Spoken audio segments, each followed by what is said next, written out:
두 가지가 있다고 한다면 하나는 가정일 것이고 또 하나는 교회일 겁니다.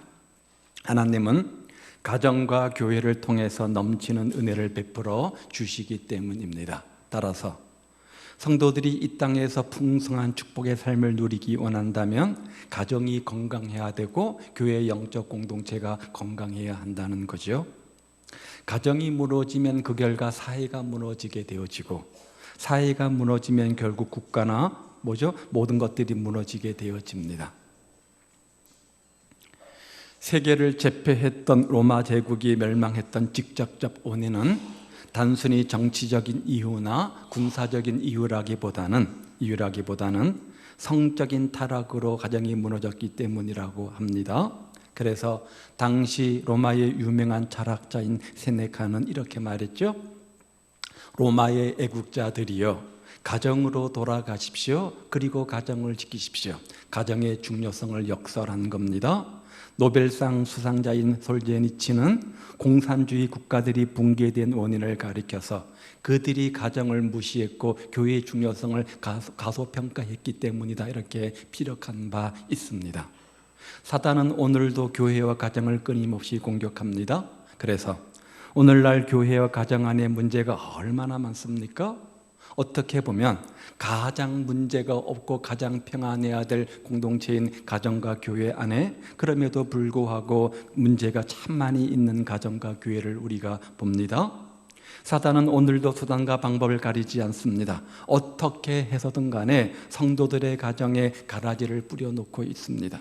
때로는 성격의 차이를 가지고, 때로는 자녀의 문제를 가지고, 때로는 물질의 문제를 가지고, 때로는 신앙의 갈등으로 인해서, 때로는 술과 도박의 문제로, 경제적 이유로 가정을 흔들어대고 공격하지 않습니까?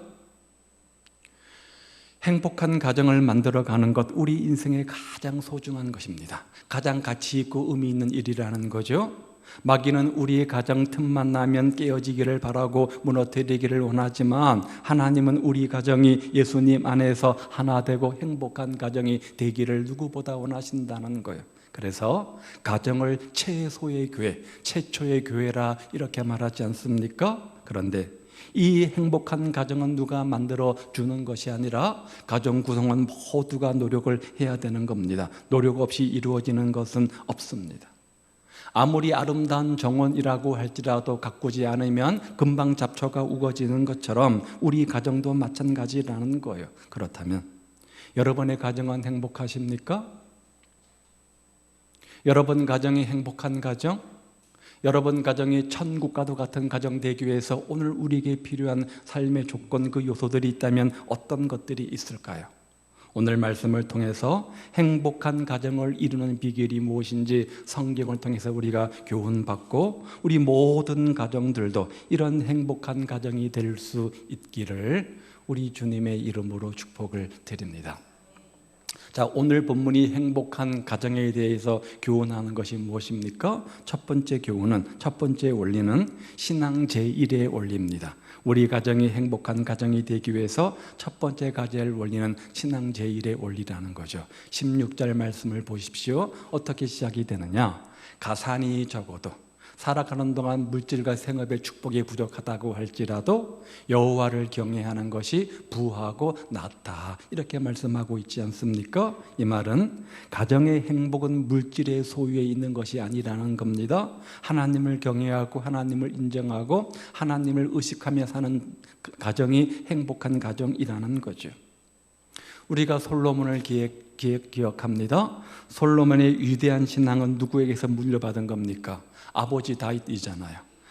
성군 아버지 다윗은 임종의 순간에 자신의 대를 이어갈 솔로몬에게 유언적인 교훈을 남기는데, 그것이 역대상 28장 9절 말씀인데 한번 보죠.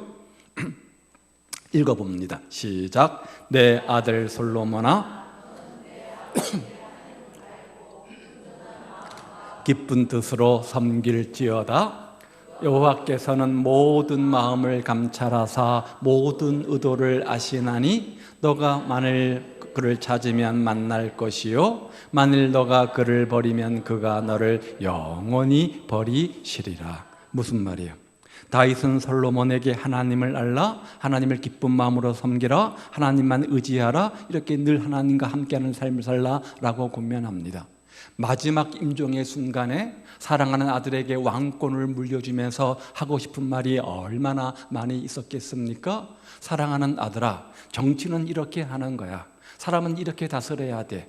경제 부흥을 이루려면 이런 방법을 쓰기 원한다. 너가 외세 침입을 막아내는 군사 강대국이 되려면 이런 군사적 전략을 펼치기를 바란다 라고 수많은 할 말들이 많이 있었겠지만, 그 마지막 가장 중요한 임종의 순간에 너는 내가 만난 하나님을 알고 그 하나님을 섬기기를 원한다, 이렇게 말씀하는 거예요.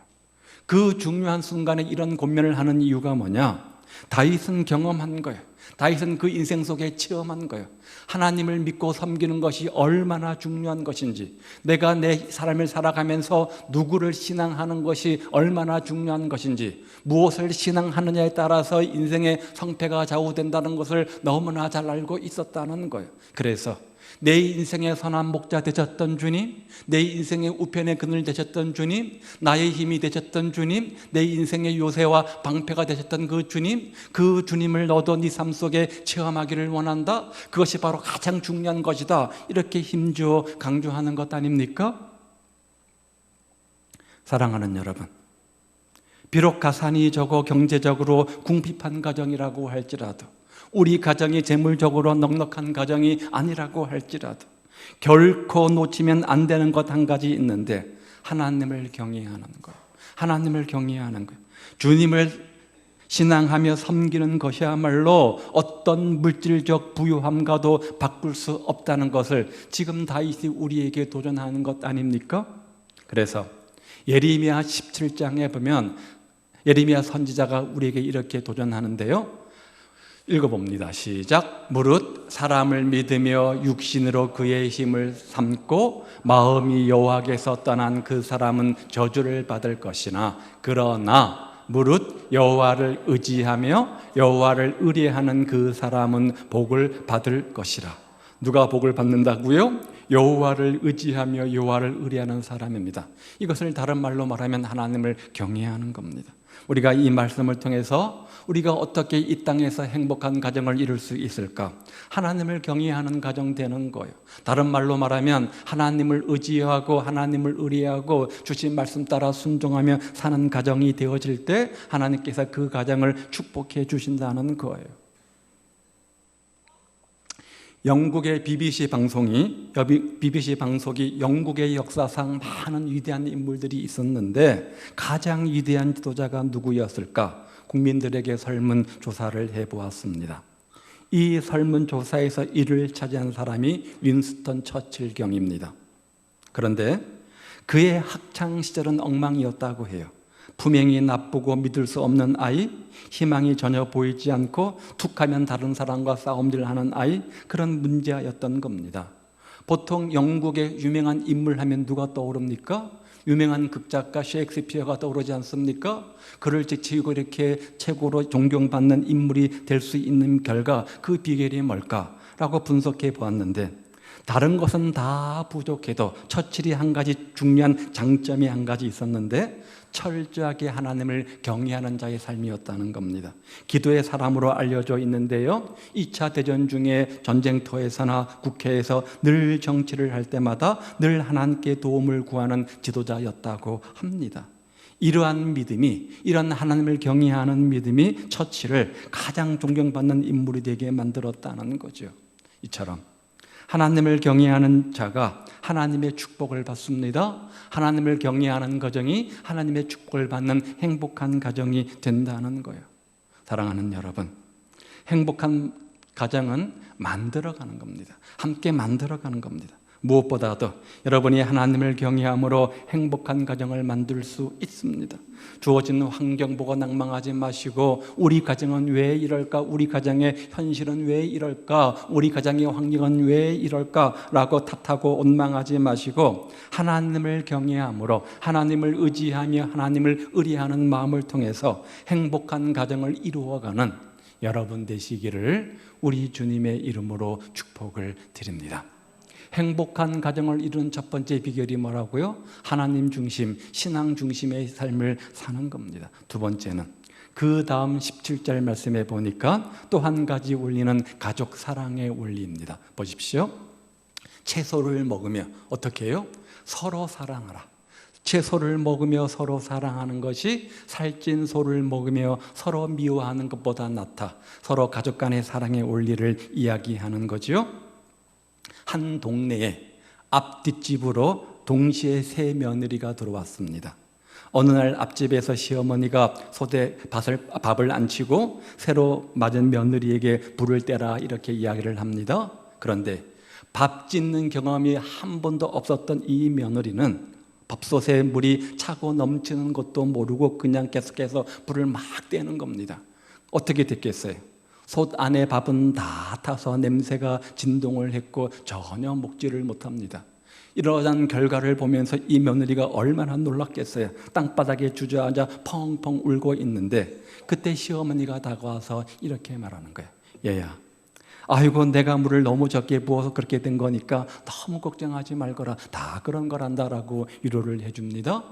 옆에 보고 있던 시아버지가 이번엔 툭 말을 던지면서 내가 부엌에 나무를 너무 많이 갖다 줘서 너가 너무 많이 불을 뗀 거니까 다 내 잘못이란다. 이해해라. 또 그것을 듣고 있는 남편이 말합니다. 내가 물을 너무 적게 길러와가지고 물이 부족해서 그런 거니까 너무 상심하지 말고 너무 염려하지 마 라고 또 위로를 해줍니다. 뒷집에도 똑같은 일이 일어났습니다. 똑같은 일이 일어났습니다. 시어머니가 달려와서 며느리에게 야단을 칩니다.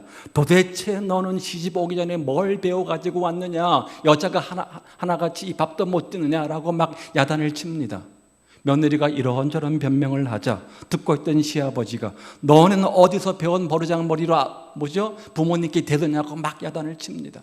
그러자 신랑이 그 소리를 듣고 어디서 내 부모에게 대드느냐고 또 야단을 치며 책망을 합니다. 여러분 가정은 어느 쪽입니까? 전자입니까? 후자입니까? 전자이고 싶겠죠. 행복한 가정은 돈으로 살 수 없습니다. 행복한 가정은 가족 간의 사랑이 있어야 되는 겁니다. 사랑은 조건이 아니라 관계입니다. 무슨 말이냐? 내 아내이니까 사랑하는 거예요. 내 남편이니까 사랑하는 거예요. 내 가족이니까 사랑하는 거예요. 내 부모이니까 사랑하는 거예요. 내 자녀가 마음에 들어서가 아니라 내 남편이 마음에 들어서가 아니라 내 부모가 마음에 들어서가 아니라 내 부모이니까 내 자녀이니까 내 배우자이니까 사랑하는 거예요. 그렇게 서로 사랑할 때 그 가정은 행복한 곳이 될 수 있다는 거예요. 가정은 구성 요소들이 있습니다. 구성원들이 있습니다. 누가 있죠? 먼저 부부간이 있습니다. 아내가 있고 남편이 있죠. 이 남편과 아내의 관계를 성경은 어떻게 말하느냐? 에베소서 5장 말씀을 한번 봅니다. 자, 아내들이요 자기 남편에게 뭐 하라고요? 복종을 강조합니다. 범사에 자기 남편에게 복종하라. 아내들에게 주시는 명령입니다. 자, 아내에게만 주시는 것이 아니라 그 다음 25절에 보니까 남편에게 주는 명령도 있네요. 뭐라고요? 아내 사랑하기를 그리스도께서 교회를 사랑하시고 그 교회를 위해서 자신을 주신 같이 하라. 즉 아내에게는 남편에게 순종과 복종을, 남편에게는 아내에게 사랑을, 이것을 교훈하고 있습니다. 아내가 남편을 순종하고 복종하고 또 남편이 아내를 사랑할 때 비로소 그 가정은 행복한 가정이 될 수 있다는 거예요. 이렇게 가정은 부부간의 관계만 있나요? 또 한 가지 관계가 있습니다. 어떤 관계입니까? 부모와 자식 간의 관계도 있습니다. 그래서 그 다음 이어서 나오는 말씀을 보면 자녀와 부모의 관계를 설명하는데 먼저 자녀들에게 명령을 줍니다. 왜냐하면 순서적으로 그렇지 않습니까? 먼저 자녀가 먼저 나오는데 주 안에서 너희 부모에게 뭐 하라고요? 순종하라, 공경하라. 순종과 공경을 가르칩니다. 또요, 아비들에게 부모들에게 주는 권면도 있습니다. 무엇입니까? 자녀를 노엽게 하지 말라. 어떻게 할 때 노엽게 되는가?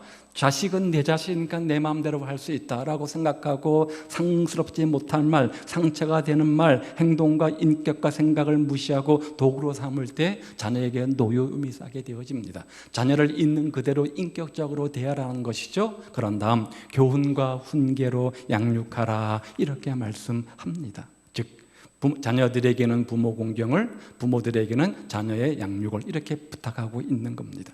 사랑하는 여러분,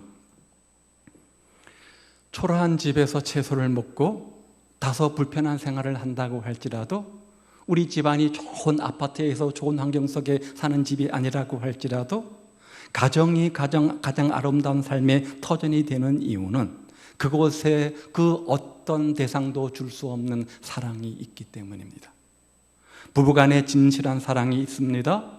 또 부모님들의 아름다운 헌신적 사랑들을 자녀들이 느끼며 삽니다. 그렇다면 그 가정은 천국입니다.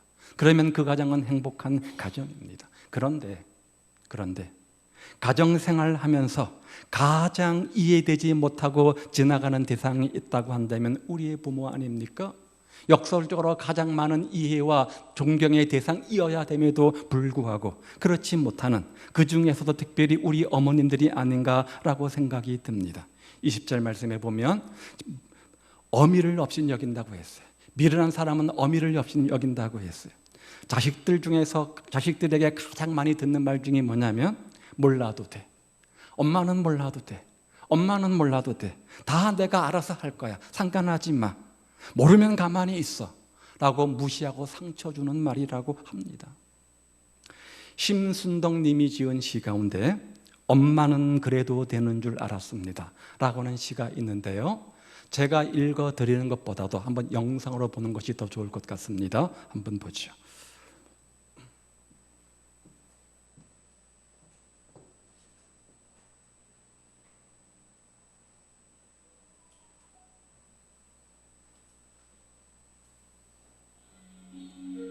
엄마는 그래도 되는 줄 알았습니다. 한양대 앞에 머리에 이은 채 호미지고 온종일 가슴에도 되는 줄 알았습니다. 엄마는 그래도 되는 줄 알았습니다. 그 고된 일 끝에 찬밥 한 더미로 부뚜막에 거타한다 끼니를 때워도 되는 줄 알았습니다.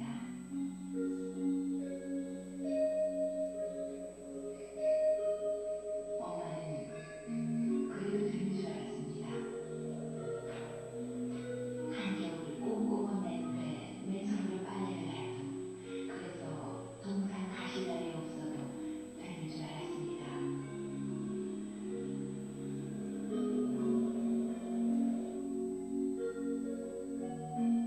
난 괜찮다, 배부르다, 너희들이나 많이 먹어라. 더운 밥, 맛난 찬, 그렇게 자식들 다 먹이고 손님으로 허기를 달래도 되는 줄 알았습니다.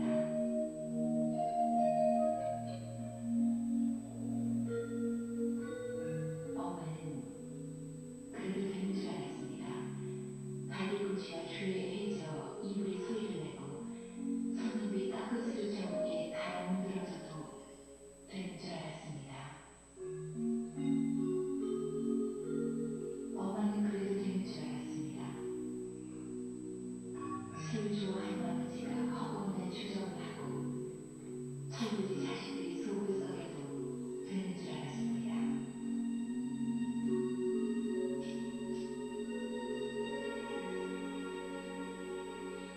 엄마는 그래도 되는 줄 알았습니다. 우리 할머니 보고 싶다, 보고 싶다. 그것이 그냥 넋두리인 줄로만 알았습니다.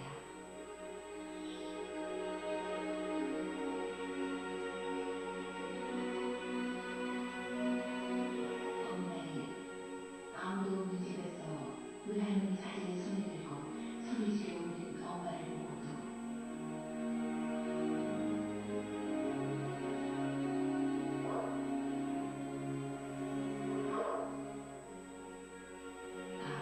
그 눈물의 의미를 이 수고없는 딸은 몰랐습니다.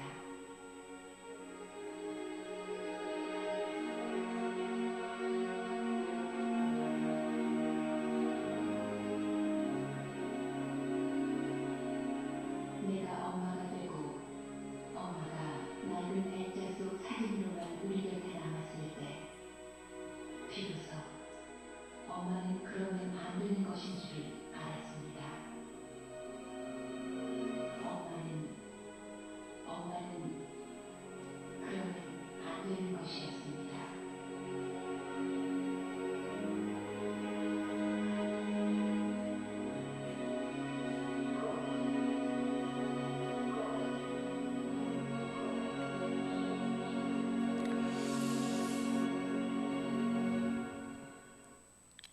당연하게 생각했던 그 엄마의 사랑, 그러나 당연하게 받아들인 그 엄마의 그 인생 뒤안길에 한 여인으로 느끼는 그 슬픔과 눈물, 또 그 한숨과 탄식을 이해할 수 없다면, 그 부모님의 헌신과 희생과 사랑을 우리가 이해할 수 없다면 어떻게 우리가 한 가족이라 이렇게 말할 수 있습니까?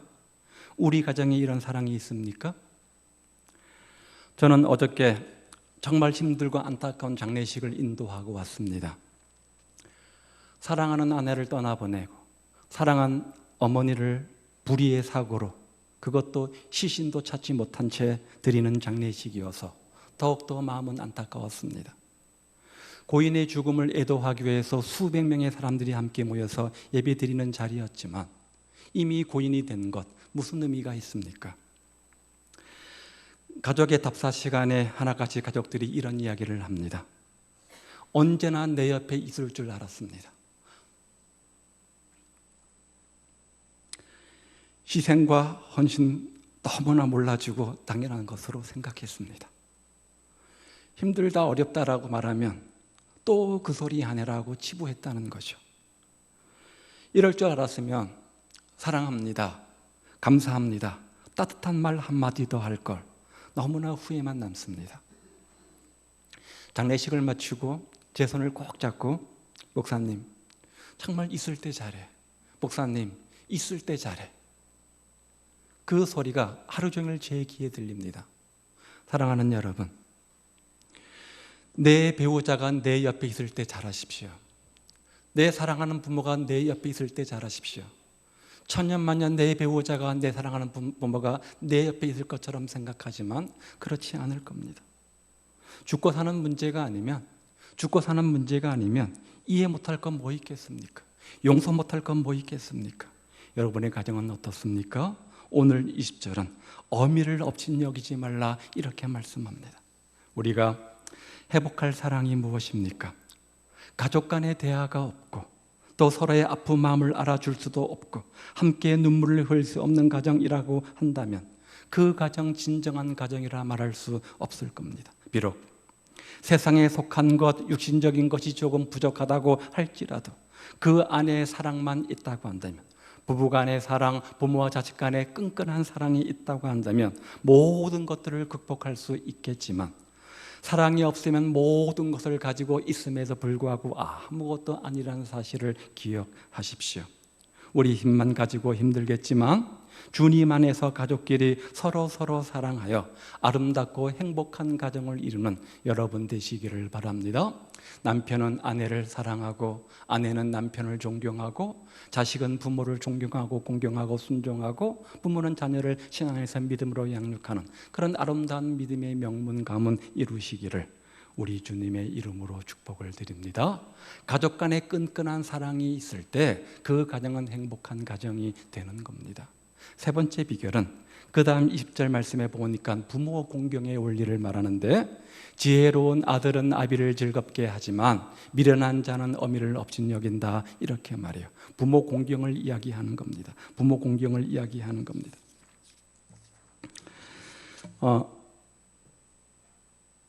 10계명 중에 부모 공경의 원리가 들어가 있는데 제5계명에 있습니다. 제5계명에 있는데, 자, 이것은 대인관계 속에서 가장 첫 번째 나오는 계명 아닙니까? 대인관계 속에서 가장 첫 번째 나오는 겁니다. 무슨 말이에요? 사람 관계 속에서 가장 중요한 원리가 뭡니까? 부모 공경의 원리라는 거예요. 부모 공경의 원리라는 거예요. 이 사실을 기억하시기를 바랍니다. 구약에서 부모를 공경하라 이렇게 나오는데, 그 공경이 의미하는 히브리의 원어는 우리 장기 가운데 여러 장기가 있는데 간을 의미하는 단어와 똑같습니다. 무슨 말이냐? 간처럼, 내 속에 있는 장기 간처럼 부모님을 소중하게 여기라는 거예요. 간처럼 부모님을 소중하게 여기고 부모님을 존중하라는 거예요. 그러면 왜 우리가 부모님을 존중해야 되는가? 첫 번째 이유는 부모 공경은 하나님의 명령이기 때문에 그렇습니다. 출애굽기 20장 12절 말씀을 보십시오. 내 부모를 공경하라, 내 부모를 공경하라 이렇게 우리에게 명령하죠. 조언하는 것이 아니라 부탁하는 것이 아니라 명령을 합니다. 그 다음 신명기 5장 16절 말씀도 보십시오.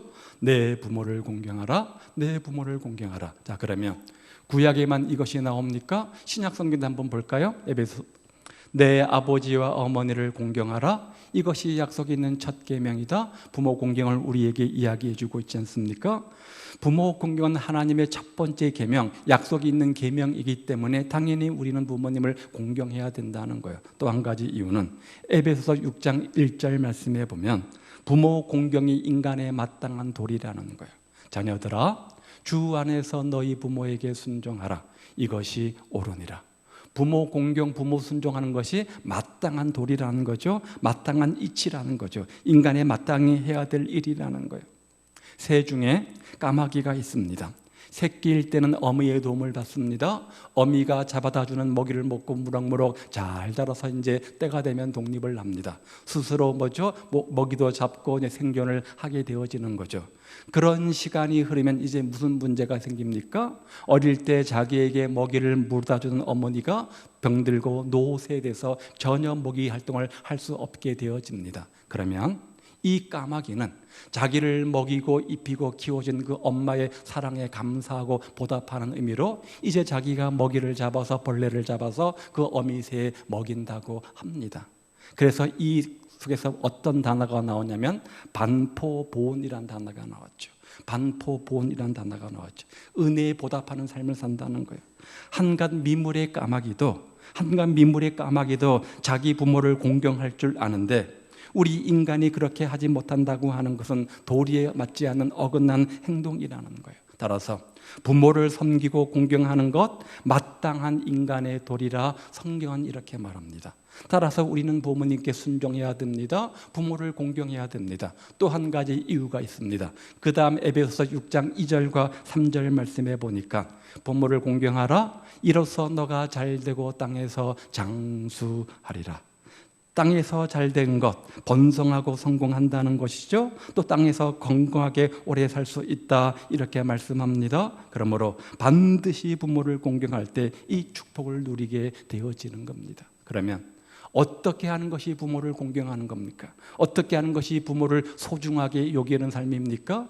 먼저 부모님께 순종하십시오. 부모님께 존경하는 마음을 가지시기를 바랍니다. 상처되는 말은 하지 마시기를 바랍니다. 무엇보다 중요한 것은 부모님의 신앙의 유산을 우리가 본받는 겁니다. 그래서 부모님의 신앙이 나에게 잘 계승되도록 하고 부모님의 간절한 바람처럼 우리 안에 믿음의 명문 가문 이루어서 믿음의 영적 2세대, 3세대의 축복을 갖는 겁니다. 어쩌면 이것이 가장 부모가 기뻐하는 올바른 공경, 효도하는 모습 아니겠습니까? 그저 부모된 입장에서 자식에게 바라는 간절한 바람이 있다고 한다면 그저 내 자식 잘 되는 것이겠죠. 어떤 것이 잘 되는 것입니까? 세상에서 좋은 학벌을 가지고 이름을 날리고 출세하며 성공하는 것도 바라는 바람이겠지만 신앙을 가지는 부모라고 한다면 내가 만난 예수님, 내 인생의 주인 되어주신 예수님, 내 구주가 되어주신 하나님, 나에게 영생 복락을 주시고 천국의 소망을 주신 그 주님을 내 자녀도 만나고 알고 그래서 함께 영생 복락 누리며 주님 품에 안기자, 이것 아니겠습니까? 다윗의 간절한 바람처럼, 다윗의 간절한 소원처럼 바로 그것일 겁니다. 그런 마음을 품기를 바랍니다. 옛말에 효자 흉내만 내어도 효도하는 것이다라는 말이 있습니다. 효도라고 하는 것은 흉내만 내어도 된다는 거예요. 효도를 흉내만 내어도 하나님은 기뻐하시는 줄 믿습니다. 오늘 모든 성도님들 정말 나를 낳아주시고 길러주시고 키워주신 부모님께 늘 감사하고 효도하는 마음을 가지시기를 바랍니다. 공경의 마음을 가지시기를 바랍니다. 그럴 때 이 땅에서 번성하고 잘되는 축복이 있을 것이고 무엇보다 내 부모의 신앙을 여러분들 잘 계승하셔서 내 부모가 만난 예수님 나도 만나는 은혜가 있기를 우리 주님의 이름으로 축복을 드립니다. 사랑하는 여러분, 행복한 가정을 만들어내는 것 우리 인생의 가장 중요한 사명입니다. 사단 마귀는 어떻게 해서든 우리 가정을 무너뜨리고 깨트려버리게 하려고 노력하겠지만 하나님은 우리의 가정이 주님 안에서 하나 되고 행복한 가정, 천국과도 같은 가정 이루기를 원하신다는 거예요. 우리 가정이 그런 가정 되기 위해서 한번 돌아보시고 하나님 말씀대로 먼저는 가정을 신앙 중심으로 만들어 가시기를 바랍니다. 우리 인생의 주인이 누굽니까? 우리 가정의 주인이 누굽니까? 예수님을 우리 가정 주인 삼고 하나님 중심의 가정을 이루시기를 바랍니다. 그런 다음 가족 간에 서로 사랑하십시오. 부부 간에 서로 알콩달콩 사랑의 모습들이 있기를 원합니다. 서로 순종하고 서로 사랑하는 모습이 있기를 원합니다. 자녀는 부모를 순종하고 존경하고 또 부모는 자녀에게 좋은 영적 선한 영향력을 끼치는 삶이 되시기를 바라고, 자녀된 입장 속에서 날마다 부모를 공경, 반포, 보은의 은혜를 가지고 공경하고 순종하는 삶을 살아서 또 부모의 신앙을 잘 계승하여서 행복한 가정들 다 이루시기를 우리 주님의 이름으로 축복을 드립니다. 기도하겠습니다. 자, 오늘 본문이 우리에게 교훈하는 것이 무엇입니까?